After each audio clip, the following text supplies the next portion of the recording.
senior political scientist at the RAND Corporation. He has written extensively about extremism, terrorism, and insurgency.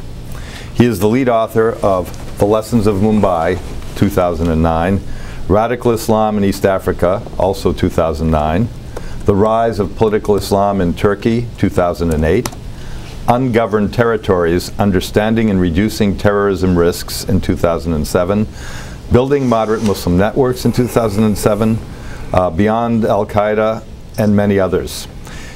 He has completed the research on patterns of Islamist radicalization and terrorism in Europe and is currently working on a project about the deradicalization of Islamist extremists.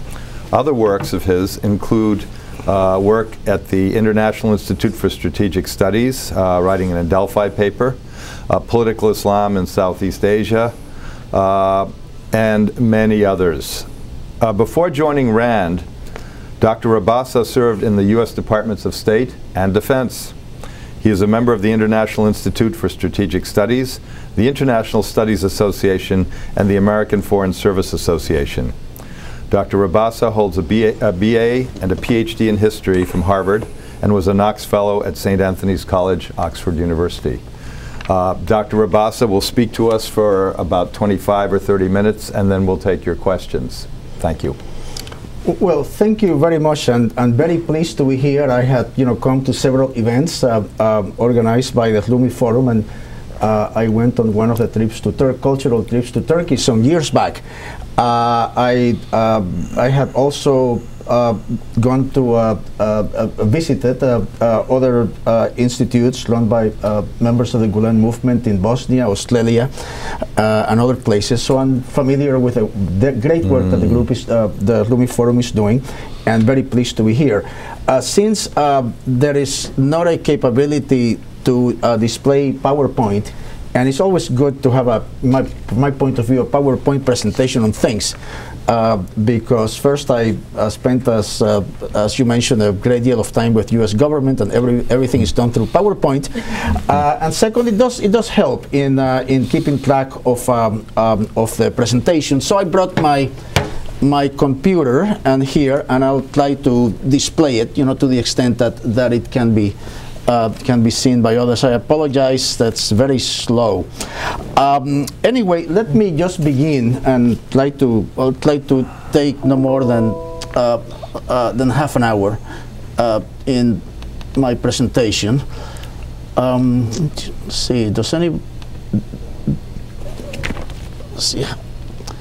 see, must be a way to make this larger, just like this here. Here maybe. Okay, this presentation is based on this report that was published by my organization, the RAND Corporation. This is a copy of the cover. It's called Deradicalizing Islamist Extremists, and it can be downloaded for free from the RAND website. So if you're interested in a copy of the report, you can go to the RAND website, that's rand.org, look for publications, and then type in the title, and you'll be able to get a full copy of the report. It's about 250 pages or so. Let's see. How do you? Okay. Yeah. This is the wrong side. Oh, sorry, I apologize for this. I'm getting not used to. Okay, the report is based on research that we did with a foundation grant to study the deradicalization of extremists, and especially of Islamist extremists. Of course, extremists are can be of other denominations. I mean, not just Islamists, but this is what we focus on. And the objectives of the study first were to identify and analyze the processes through which militants leave extremist Islamist organizations, to assess the effectiveness of de-radicalization programs in selected countries in different parts of the world, in the Middle East, in Southeast Asia, and in Europe. And the reason for this is that a number of countries, for example, Saudi Arabia, Singapore, they had put in place programs to try to disengage extremists. And these are generally people who had been engaged in some forms of violence against society. So they're in prison, and then the countries have tried to rehabilitate these individuals, so to speak, through a series of programs that we analyze in the report. We also then try to derive some judgments about what sort of policies could help to promote and accelerate this disengagement process. And the study was guided by a series of questions. For example, one of the questions is, what should be the objective of these programs? Should it be disengagement or de-radicalization? Now, there is a difference between the two, in that disengagement means that, say, that the militant would refrain from violence or would withdraw from the radical group or organization, but not necessarily change his mindset. So he could retain, even though he may not be active or involved in violent activities, he would still retain an extremist mindset or set of values. Whereas de-radicalization means that not only you refrain from engagement in violence, but you also change your mindset. That is to say, you abandon this radical worldview, or a worldview that justifies the use of violence. Now, the difference between the two is very significant because on the one hand, to achieve disengagement is easier than to de-radicalize an individual. I mean, all you need to do is to change the incentive structure of the person. For instance, you could release the person and keep him under surveillance, make sure that the costs of engaging in violence are greater than those of not engaging, but the person might retain this radical worldview. And the problem with disengagement is that if the circumstances of the individual change, then that person could return to violence. And for example, we have seen that quite a few of the individuals that were released by the United States from Guantanamo and sent back to the Arabian Peninsula, to Saudi Arabia or Yemen, have in fact returned to violence. So this is the problem with disengagement. It's easier to achieve than radicalization, which is a much more difficult objective, because de-radicalization means that you change not just the behavior, but the ideology, the mentality of the individual. So the individual needs to recognize not only that he should not engage in violence, but also that the assumptions that he held before that led him into the violence were wrong to begin with. And there are, again, some things that some of these programs try to do to achieve this, this radicalization. We also try to identify what are the distinctive features of de-radicalization. Like, what does it consist of? And then we look at two kinds of disengagement or de-radicalization, individual and collective.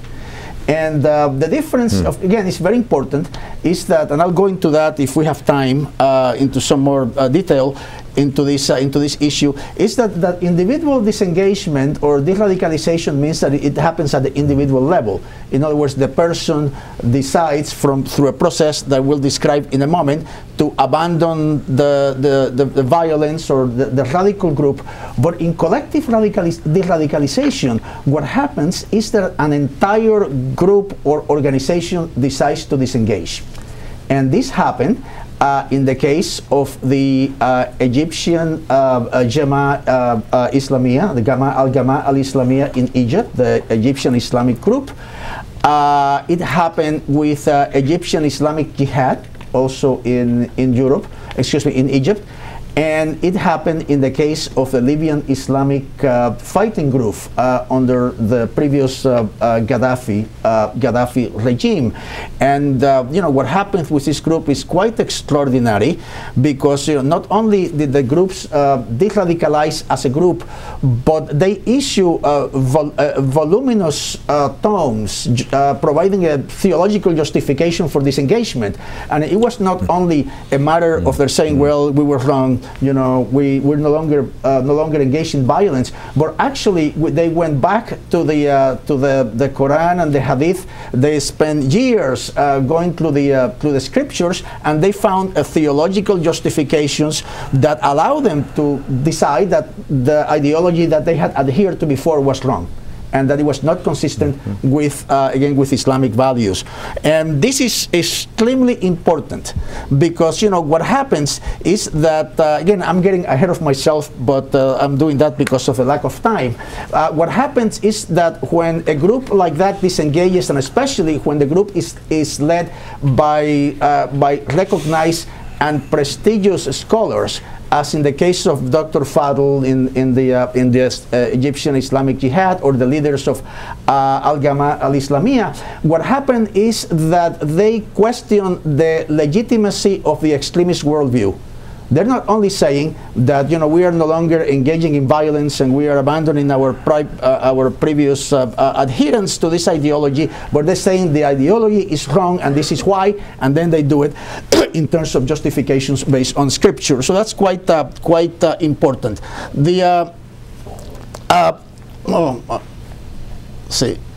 Okay, this is the trajectory of the disengagement of an individual exiting a radical organization, and one of the questions that we try to determine in doing this research is whether there are some differences between disengagement from a radical Islamist organization and, say, abandoning, leaving a gang or a sect or a neo-Nazi group or some other type of group. In other words, are the pathways the same or are they different?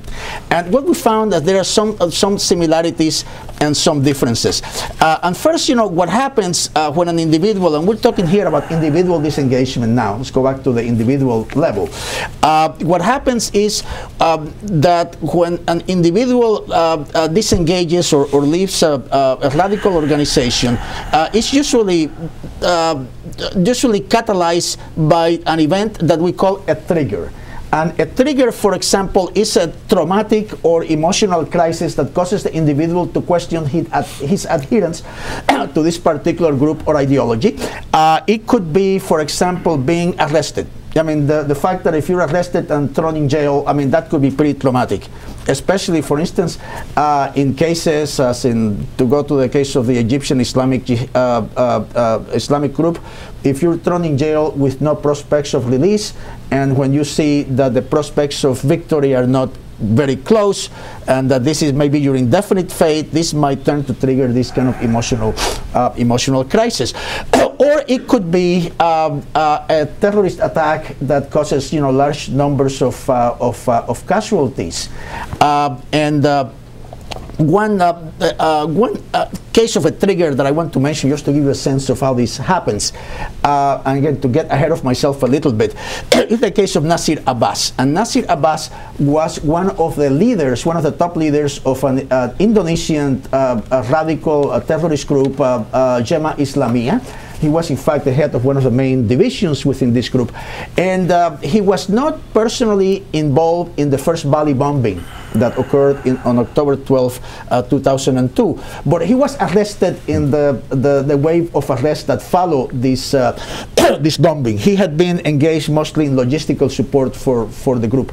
And he said that when he was captured, first he was treated actually with an inhumane way by the police. And he said that, and I spoke with him in Jakarta at some length about what made him change his views. And he said that he had expected to be tortured, because that is the idea that they had of police behavior. That he had expected to be tortured, and he wasn't. He was treated in a humane manner. And then he said that he had been the head of training at a camp in Mindanao that was run by this group, Jamaah Islamiyah. And he said that as a head of training, he had told the individuals, the recruits who had trained at this camp, that they should die rather than be captured. That the expectation is that they wouldn't allow themselves to be captured, but rather that they should expect to be killed. And he said that when he was captured alive and he wasn't killed, that he thought that this must be a signal from God, that the fact that he wasn't killed, even though he himself had taught people that they should expect to be killed and not surrender, that this was a signal from God, that God expected him to do something else. Then the other trigger was the hundreds of casualties. About 200 people were killed in the Bali bombing, and he was horrified. He said that he did not think that Islamic organizations should engage in this kind of violence. So as a result of this, his own personal crisis, his capture, he's been unexpectedly treated in a humane way, his disagreement with the type of violence that led to the death of a couple of hundred people, he recanted. And he abandoned the teachings of this particular group, and in fact he became very actively engaged in countering this type of ideology. And he remains, main spokesman, a credible spokesman as a former militant who had, fought in Afghanistan against the Soviets, had been very active in this organization, then turned against it. So what happens is, after this trigger, what goes in the mind of a militant, there is a weighting of the cost and benefits of leaving the group, and this is push and pull factors. Now, leaving a group, could be very difficult. So because basically when you leave a group to which you had belonged and you had committed yourself, you're leaving your social networks, you're risking the condemnation of your friends. There are all sorts of costs. You could be persecuted by other members of the group. So there is a weighting of cost and benefits that might be going on at a subconscious level in the head of the mind of a militant, and eventually there is a turning point that might or might not occur, but does occur with some people, where the expected utility of leaving the group exceeds the utility of staying. And then at that point is when when this process begins, a process of disengagement from the group begins.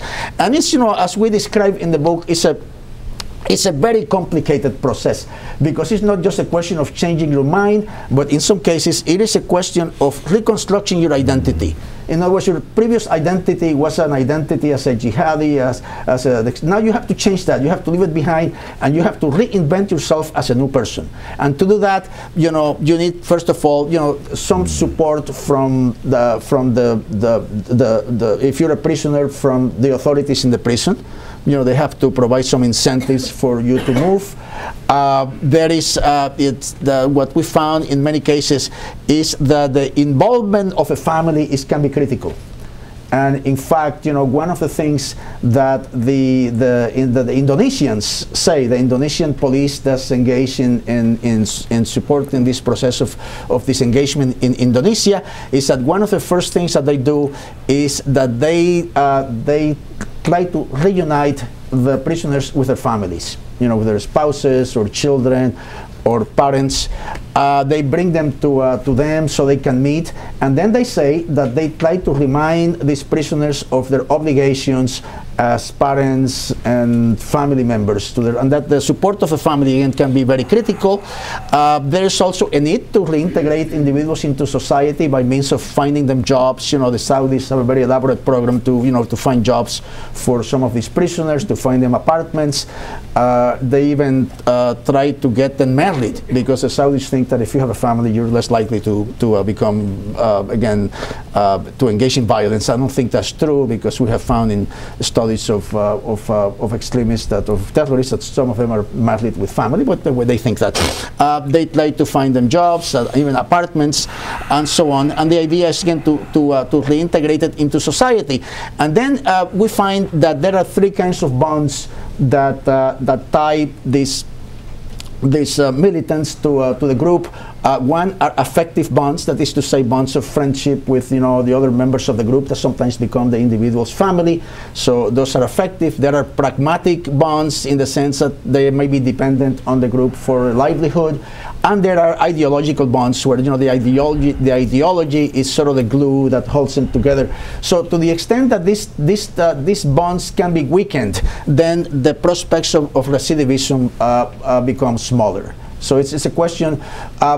So one of the reasons, so all three aspects have to be addressed: the affective, pragmatic, and ideological. It's not enough, as in the case of the Yemeni rehabilitation program, to bring in scholars and to try to argue that the militants are theologically wrong.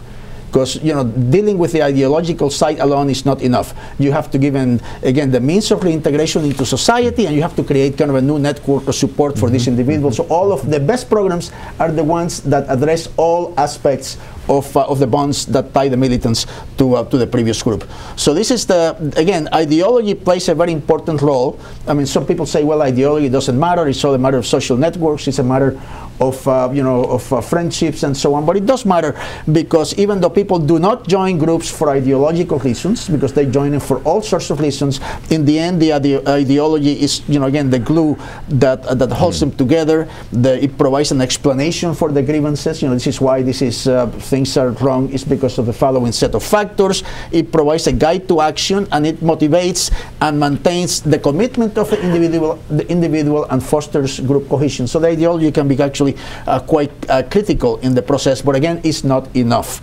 Now, we looked at several programs in different regions. In the Middle East, Southeast Asia, and Europe mostly. Most Middle Eastern and South Asian programs, as indicated here, are individual rehabilitation programs. So they focus on the individual rather than the group. And the most elaborate ones, in terms of having very elaborate components, are the Saudi and Singapore programs. And this is logical, because the Saudis and the Singaporeans have money. And and basically, to be able to put in place a very costly program, of ideological, of theological reorientation, bringing families, finding them jobs, reintegrating them into society, monitoring the prisoners after their release, you have to have a lot of resources. And the problem for a poor country like Yemen is that they don't have the resources to do that. So this is one of the reasons why the Yemeni program did not work out, because they released the prisoners and they had no place to go to, no jobs. Eventually, many of them went back into the violence. Usually, these programs promote a state-sanctioned interpretation of Islam. The Saudis have an official, view of Islam. So do the Singaporeans to some extent. They promote, the mainstream type of Islam. There are official scholars who are, paid by the states, and so they send the scholars to engage these militants in what they call the theological dialogue, is to explain on the basis of the Islamic scriptures, why their advocacy of an involvement in violence is wrong. A lot of these hinges, the success of this theological dialogue hinges on the ability of the state to find credible interlocutors. In other words, are the imams that are sent to talk to these people, are they viewed as credible scholars, or are they viewed as tools and stooges of the state? The Indonesians, by the way, take a very different view. And the Indonesians don't think that official imams have credibility with militants. So they prefer to rely on ex-militants, as in the case of the fellow that I mentioned before, because they believe that people who had been involved themselves in the jihad, who had been the leaders of some of these people, and there is a hierarchical sense where the lower levels tend to look up to the upper levels for guidance, that they give some greater credibility than sending official imams. But again, there are differences of approach between some of these countries. And I mentioned just a moment ago that the best programs, the most effective programs, are the ones that tend to address all of the three components of the Let me go very quickly over the Saudi context. It had to do with the the terrorism the terrorist campaign that Al-Qaeda in the Arabian Peninsula mounted in Saudi Arabia in 2003. Before then, the Saudis were not too concerned about terrorism at all because it was happening someplace else. You know, as long as the terrorism was going on in Iraq, or the Saudis did not care. When the terrorism hit them at home in 2003, that's when they changed their tune, and then they did, you know, crack down very harshly on the group, and they established this very elaborate program that I mentioned before. It has a counseling program, which is again the theological dialogue that I mentioned before, with religious discussions and so on. There is the dialogue here again. There is a social rehabilitation program designed to reintegrate people into society, militants, including this facilitation of marriages. Sometimes, if they cannot find jobs for the militants, they give them government jobs, so, you know, the Saudis can afford to do that. In all cases, family involvement is considered to be very critical, and in the Saudi case, the extended family is made responsible for the behavior of a militant. This is very common in a number of Middle Eastern countries, because it's, you know, they see collective, they have a concept of collective responsibility. So if your uncle, you know, Abdul is a militant in jail and they let them go, you are responsible.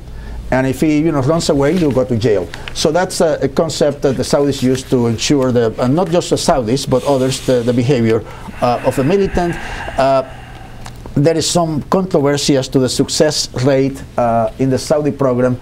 Generally, the militants that the Saudi let out are those who are said not to have blood on their hands. So these are the kind of low-level militants. The really hard cases are not eligible to participate in the program. So what that means is that the Saudis have a higher success rate than they might have otherwise, because the cases that they involve in the programs are the easier cases. But nevertheless, it's also very difficult in all cases, even the European cases, to judge the success of the programs because the metrics are not very clear, and it's sort of hard to really get hard figures on what is going on after release. We talked about the Southeast Asian programs. There are two kinds of programs. There is very structured programs, very much like the Saudis in Singapore and Malaysia. Indonesia is a completely different case. Even now they're systematizing the program a little bit more, and this is due to the fact that Indonesian government agencies are not as well resourced as the Saudis and Singaporeans. Mm-hmm. So they have to rely on their own resources. Originally, the Indonesian program was implemented by the police without any support from the central government, and sometimes the police would have to rely on private donors to get the money to get the families to come and be reunited. So it's a very ad hoc program based on in a way, this is the political culture in Indonesia, where the different agencies don't rely on the central government but rely on themselves to raise their own funds and do their own activities. In some cases, I heard that the police in Indonesia even relies on private funders to get the gasoline that they need to run their police cars. So, but that's not atypical. Isn't reflected in the way they approach the militant issue. Singapore is very highly structured. Now, this is a very highly organized state, maybe the most highly organized state on earth. They really run everything very closely. All of the state agencies are working very closely together to monitor about 50 or 60 militants that they have captured. So there's no possibility that these guys would go astray, because they do have religious rehabilitation. This is the official clerics. They have produced textbooks to help guide the rehabilitation process. They have community involvement. They have all kinds of Muslim community organizations involved in providing what they call aftercare support for release, even finding jobs for the family members, helping with the education of the children, all sorts of things. Indonesia, very unstructured, as I mentioned before. The Indonesians have this, what they call the cultural rehabilitation or interrogation method, which does not rely on imams, but it requires the interrogator to immerse himself in the culture of the militants. And I was told by a psychologist who's involved in this that in Indonesia, the militants, the extremists, have their own jargon. It's a language which is, they use kind of a jargon that they use, lots of Arabic words, and the interrogator needs to understand this and to really understand the mindset to be able to relate to the militant and to be able to influence him. They claim an 85% cooperation rate, which is defined as anything from accepting assistance from the state, because in some cases a very hardcore inmates would not accept any kind of assistance, all the way to cooperating privately and even cooperating publicly, and speaking out against a radical movement. This is a reliance on former militants that I mentioned before. Now there is some Western programs. I won't go into that for lack of time. In the West, we looked at European programs, counter-radicalization programs in the UK, the Netherlands, and Denmark. That's the most advanced. Of course, these are secular societies, so there is no possibility of bringing in official imams, because there are no official imams. So they stay away from the religious side, and what they try to do is to do things as they have done, for instance, with the UK model, which is the prevent component of the contest counter-terrorism strategy. They try to build what they call the resiliency of Muslim communities, against extremism. So they try to, they have all sorts of programs. I met with one actually a former fighter in Afghanistan, of British descent, who had gone to Afghanistan to fight against the United States and after Operation Enduring Freedom, who had become disillusioned with what he found in Afghanistan, went back to England, and then started working on counter-radicalization, and especially on preventing the radicalization of young people in a very poor mixed neighborhood where he operates. So the British have all kinds of programs to support community-based, counter-radicalization programs. Again, the difference is not de-radicalization. They're not trying to de-radicalize, they're trying to prevent radicalization, and and then we discuss again the collective de-radicalization model that I mentioned before, and the difference is that collective radicalization begins with a disengagement of the top leaders, and then the leaders need to convince the members of the rank and file, to join them in this effort. And collective de-radicalization actually works better than individual, because in the case of individual radicalization, you're going against the rest of your group, who might condemn you for. Whereas in the collective case, if the majority of the group decides to de-radicalize, then the holdouts don't have this type of social support that would enable them to resist. And anyway, we describe the different types of stages that go on in the case of collective de-radicalization, including negotiations within the group, because then the groups need to be convinced to go along. The presence of respected leaders is critical. I mean, if you have a leader that's really, respected, has a lot of authority, and that person decides to disengage, that has a tremendous impact on the rest of the group. And there's a lot of internal discussions. In the case of the Libyans, this again under Gaddafi, deradicalizing the Libyan Islamic Fighting Group, what they did is that the Libyans actually set up a library of Islamic religious materials that could be consulted by these people in making their own decisions, to finding scriptural justifications for the radicalization. So I think I'll stop here for lack of time, and I mean I keep saying for lack of time, but actually it was the center has been very generous with the time, and this is some final conclusions here. Anyway,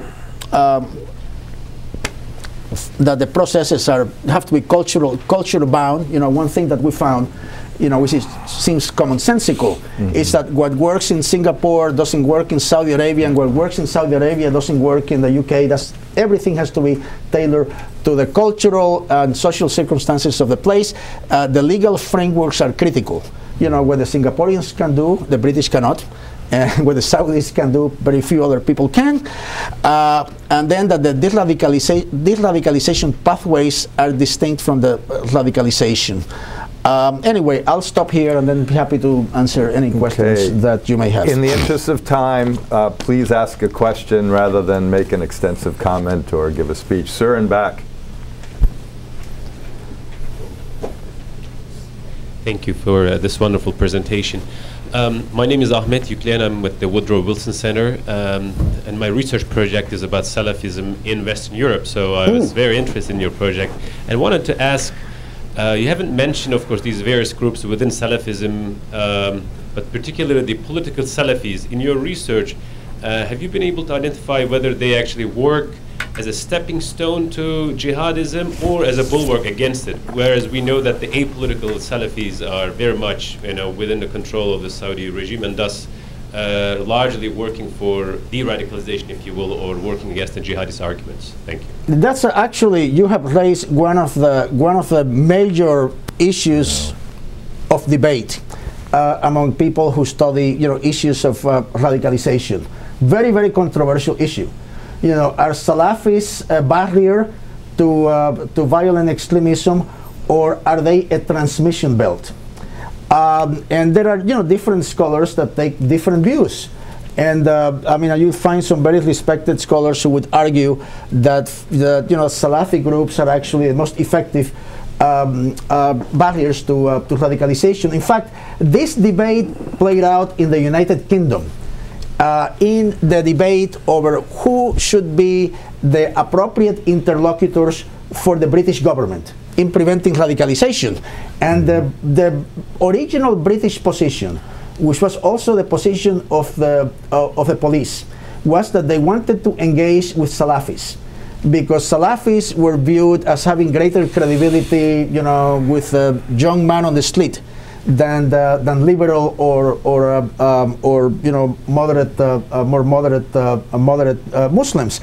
And this was the position of the British government for some time. They engaged the Muslim Council of Britain, which is a Salafist controlled organization, as the main interlocutor in engaging the Muslim communities. That changed at the end of the previous Labour government. And then, especially and of course, there was never a consensus. There was a position of the Home Office, the position of the Department of Communities and Local Governments that trended away from engaging the Salafis, and then they began to look for non-Salafi organizations. And precisely the view that they took is that the Salafis were a transmission belt to extremism, and that even though even though in the short term engaging the Salafis might have prevented, perhaps, but that's not proven, acts of terrorism, that they were creating a long-term social problem by empowering groups that held views inconsistent with British values. And that is the view that now has prevailed in the UK. My own view is that, of course, there are different kinds of Salafis. One has to differentiate between, between the different, some more extreme than others. You take, Hizb ut-Tahrir, which is at the more extreme end of the alleged nonviolent Salafi spectrum. Even though if you read the Hizb ut-Tahrir literature, it shows, a great propensity for at least justifying violence. And I would argue that yes, it is a transmission belt for terrorism, because individuals that have been with Hizb ut-Tahrir have transitioned to greater forms of violence. I don't want to generalize, because it depends on the circumstances, but I do tend to support the view that more likely than not, Salafism is a transmission belt for terrorism. And let me tell you why. I met with, it's because of the Salafi ideology involves many of the same tenets than adherents or more violent Islamist ideologies believe in. I mean, that they have the differences over tactics. Whether violence is is a productive or a counterproductive means of achieving the political end that they both seek. So there is a lot of overlap, ideological overlap between non-violent and violent Salafis. I spoke with actually a scholar in Kuwait some time back about Salafi Recruitment, and this is essentially the Muslim Brotherhood and non-violent Salafi groups in Kuwait. They said they would recruit, very young, beginning, with very young boys. They would engage these boys in, sports activities. They would take them to the mosque for religious instructions, and the parents would be very happy with this because this was keeping these kids out of trouble. And then as they, became older, they would engage them into political discussions. Regarding the political aims of these particular Islamist groups, and he said that at one point for some of these individuals, at one point after they had gone through the political indoctrination, some of these young men would decide that the groups that had originally recruited them were not active enough, were not militant enough, because the acts did not comport with the political objectives, and so they would then progress to the more violent extremist groups.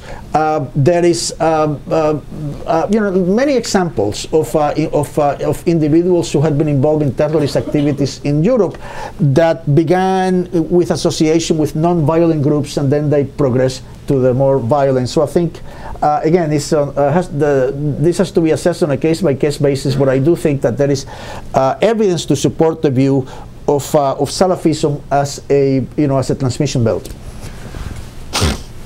Ma'am.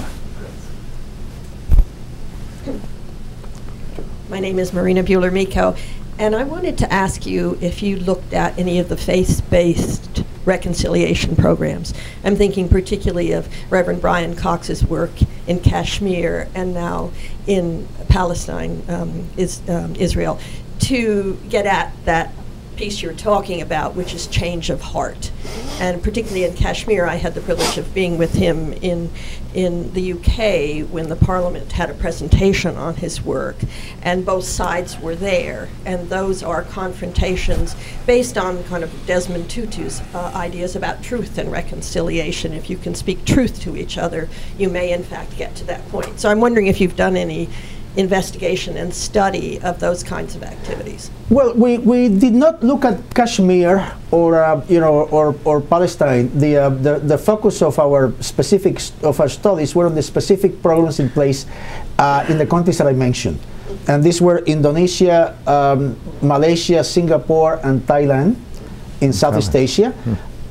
Egypt, Libya, Saudi Arabia, Yemen, and Iraq in the context of the Iraqi insurgency, in the Middle East, and the UK, Denmark, and the Netherlands. So we did not look at Kashmir, but obviously, Kashmir has been a theater of conflict. It's a difficult theater because it conflates both the religious aspect, and also nationalist aspect. It's contested by both India and Pakistan. But so I'm not familiar with the program that you mentioned, but it sounds to me like, just from what you say, interfaith dialogue, in my view, in the context of counter-radicalization or preventing extremism, I think needs to be tough. It's not good enough to just get together and with like-minded. Dealing with militants on both Yeah, sides. you really have to have at least the tough issues, and that's I think that's the type of process that would be more likely to be fruitful. If I can interject, I think these days in the interfaith arsenal there are some very tough approaches and approaches that can be layered differently and nuanced, and I think that in credit to the questioner that needs to be said. Next. Sir? My name is Ken Meyercord, and I wonder if it's a problem in trying to get extremists to renounce violence that the regimes who are conducting these programs, Saudi Arabia, Thailand, etc., are allied with the country that's the largest purveyor of violence in the world, namely the United States. To be honest, I haven't seen any indication in these deradicalization programs that I studied that the United States had anything to do with the process. I mean, when the militants that become involved in deradicalization processes, don't bring up the United States as a factor. I mean, usually they become radicalized for very local reasons.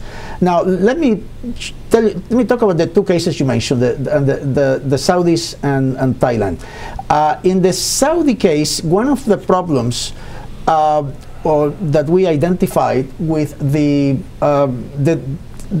Saudi program, the Saudi disengagement or deradicalization program, is that the Saudi religious ideology was in fact one of the factors that led to the involvement, at least the tenets of the ideology, led to the involvement of many of these young people in extremist groups. Because what the radicalization of Saudi youth began with the influx of Saudis to fight in Iraq against the U.S. occupations, what they perceive as a U.S. occupation. So in that sense, the United States was a factor in that they went there precisely to fight against what they call the Crusaders, the United States in Iraq. But then they decided, that the Saudi regime was an apostate regime, and that it did not, and therefore that they turned their violence against the Saudis. Now, the problem for the Saudis, again, in deradicalizing or changing the mindset of these individuals, is how to do it from the perspective of an ideology that in some ways justified the use of violence against other regimes. In other words, it's hard to draw the line, although some countries try to do it, and say that violence is accepted in other places but not at home, because not at home because the Saudi Arabia is not under occupation, and Saudi Arabia has an Islamic regime already. So therefore, the extremist the extremist ideology that drove the violence of these Saudi militants was an offshoot of the official Saudi ideology itself, and I think that was problematic for the Saudis, even though they made the arguments that in their theological dialogue that I mentioned a moment ago. So that's I think that this goes back to the issue of Salafism that the other gentleman mentioned before, whether Salafism is a transmission belt to violence or not. Because in the Saudi case, the line between acceptable and unacceptable violence is very thin, and even if you look at what alleged mainstream clerics like Yusuf Qaradawi are saying, and they say, well, it's fine to use violence in countries under occupation, meaning Iraq or Kashmir or Palestine or Afghanistan, but not fine in other countries. And then that again, when you're in a situation when you justify violence in some cases but not in others, you find yourself again in a somewhat difficult situation with regard to consistency. In Thailand, it's a different case. It's not so much that Thailand is aligned with the United States, because I think, as far as I know, we had zero involvement in the insurgency in the south, but it's a question of a minority, an ethnic Malay minority who's also Muslim in the 4 southern provinces, that is ruled by a Buddhist majority that they believe is alien and that they believe has neglected the south in the past. So it's really an ethno-nationalist insurgency, not all that different from the Moro insurgency in the Philippines, in their drivers, that has very little to do with us. And in fact, let me just mention, the point of alliance with the United States, that might be something that's interesting to consider in the case of the Moros. That I visited Mindanao a number of times and talked to the Moros, with whom I had excellent connections. And the Moros, first of all, look to the United States as a potential ally. I did not have the sense that the Moros do blame us because back in 1946, we allowed the Philippine state to incorporate Mindanao, which I thought should have been an independent state. So I say it's your fault because back in 1946. But now they view us as a potential ally in their efforts to negotiate what they consider to be a fair autonomous agreement for the Muslim areas of Mindanao.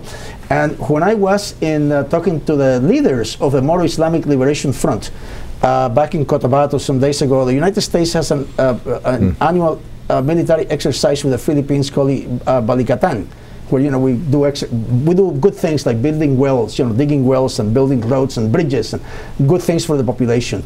And the Moro Islamic Liberation Front told me, look, why don't you talk to the U.S. military and see if they can arrange for us to participate in an exercise with the United States in the Balikatan exercise. Of course, the real motivation is to gain greater recognition. So I mean, it was very selfish. Nevertheless, I think it tells you something when the Moro Islamic Liberation Front wants to participate in a military exercise with the United States. Tells you something that we may not be viewed as poorly as some might think, at least on the part of these particular individuals. Sir. John Lang at Georgetown University. I'm interested in whether there is whether these programs make use of much psychological testing in assessing the people that they're working with, so that there might be a kind of independent control in effect on the dispositions and experiences of radicalized people, rather than working simply in terms of politics and religion, in fact, from the top down. Yes, at least 3 of the programs that I know, the Indonesian, Singapore, and Saudi, employ psychologists. Yes, and the psychologists assess the psychological state of these people, apart from the religious side. But I don't know what kind of testing they do. I mean, I would imagine they do some sort of testing, but I did not go into the details. Other than I spoke to some of the psychologists, and they told me that they have extensive discussions with the militants to try to ascertain their state of mind. Ma'am. Hi, Julie Cerquera from the UCINDO. I have 2 questions regarding Indonesia. One, what would be your recommendations for decreasing rates of recidivism? And the second being, what is the international community doing to engage Indonesia, and what would you recommend for them to increase that engagement and make it a system-wide change within the Indonesian government? I think actually things have changed considerably in Indonesia since we wrote the report. Because when we wrote the report, the program was basically an ad hoc program by the police on a volunteer basis, with no funding from the central government, and now the Indonesians had made an effort to make it more substantial and to involve some other agencies of the state in this effort. So it's an effort to make it a bit more formalized than it was before. What can you do to decrease the rates of recidivism? I mean, that's very hard to know. I mean, in the case of Singapore, for example, they have a very rigorous process to decide, whether to release these persons, and they get input from psychologists. That's a good question. They get input from the prison authorities where these individuals are located. They get input from the imams that conduct. So all of these different actors, get together and try to reach a consensus on whether the individuals should be released. So, presumably, if you had this type of a process, you are more likely to get a lower rate of recidivism than if you have a kind of ad hoc release that you have in other places. For instance, in our own case, when we released individuals, inmates from Guantanamo. I'm not aware that we got through any process at all. I think we just, let these guys go, and they might wind up in the jihad or not. But I think it has to do with how effective, how rigorous is the evaluation process in deciding to release these individuals or not. So that's the main thing that comes to mind. What the international community can do. I do think that donor countries, like especially when countries like the United States and European Union countries that support law and justice initiative in some countries, can help the process, by supporting, material assistance. That I think in Indonesia, which unlike some of the other countries is fairly under-resourced country, that they can use all the assistance that they can, in trying to get these programs to succeed. Maybe one more question, ma'am. Thank you. I'm Shafa from Georgetown University. I'm from Indonesia. I'm just wondering how Saudi Arabia conduct theological dialogue that you mentioned, given the fact that Saudi has a Wahhabist ideology that actually also transmitted to Indonesia that is problematic also yes. in my country. Will they also accept multiple interpretation? Thank you. Well, no. I mean, the Saudis are not going to accept multiple interpretations. They have their own, their own official version of Islam. Unlike Indonesia, where there is no official version, and so you have, very different interpretations that are freely, freely pursued. In the Saudi case, I mean, what they do is they engage them on the basis of the the official version, and the arguments that they make are the ones that I mentioned before. They do not challenge the worldview of the inmates. For example, the obligation of jihad as interpreted as armed struggle, against oppressors or of Muslims or infidels. They do not challenge that. What they say, or takfir, which is also a controversial issue within Saudi Arabia, because up to recently, up to I say maybe last half a dozen years or so, takfir was very inherent part of the Saudi ideology, even though there has been in recent years some movement in that direction, in the other direction, in that some senior scholars in Saudi Arabia have denounced takfir, and this may have to do with King Abdullah's influence. But to go back to your question, they argue two things. They argue not that jihad, armed violence is illegitimate, but rather that it's not legitimate in Saudi Arabia because Saudi Arabia is not under occupation, which is one justification of the individual obligation of jihad, and it has an Islamic government. That's the case that they make. Could you just define takfir in case there's some people in the audience? Takfir is the excommunication of other Muslims. In other words, takfir means, if you are an extremist, because it's that the view that you can say that another Muslim who doesn't adhere to your particular interpretation is not a Muslim. And therefore, being not a Muslim, then there is all sorts of consequences that follow from that. And of course, mainstream Muslims argue that no one has the right to declare takfir because only God knows, it's what's in the hearts of men. Well, Dr. Rabasa, ladies and gentlemen, thank you for a really interesting hour. I think, speaking for myself, who are about I'm about 2 years behind this field. It's really helped me catch up. Thank you very much, and thanks to the Rumi Forum for allowing this opportunity. Good afternoon. Thank you.